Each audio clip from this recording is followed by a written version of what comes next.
That's my deer. So I think I did get it through. Did I go through the heart? Yes, ma'am. We'll get her cleaned up and thank the landowner and hopefully provide some meals to some fortunate people and celebrate your harvest. So, Okay. Awesome job. Thanks. Congratulations. Thank you. Full disclosure, I had a plane to catch, so Scott harvested and cooked the deer after I left.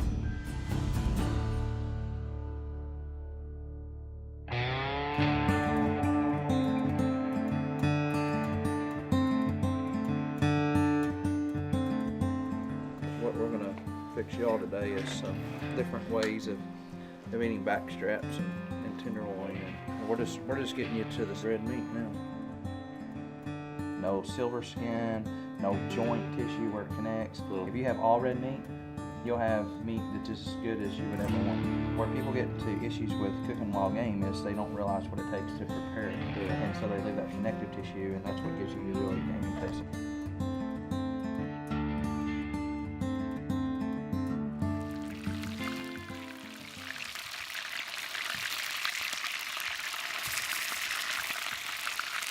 Okay, so what we've got is some olive oil, extra virgin olive oil, and we took our deer tenderloin from where Ariel shot it and back straps, and we've got it trimmed completely down the red meat, and we're going to sear all of our sides, and these are going to be cooked medium to medium rare to rare.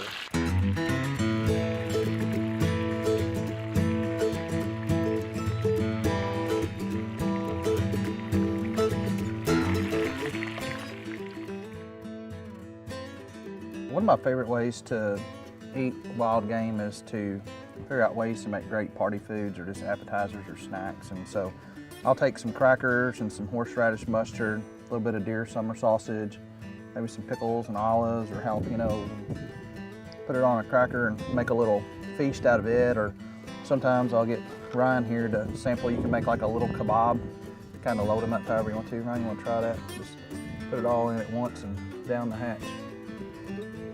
So a lot of good combinations there between the venison and the vinegar and the cheeses, and just hard to beat. So it'll keep you fed, and it's a great way to enjoy your harvest from the field.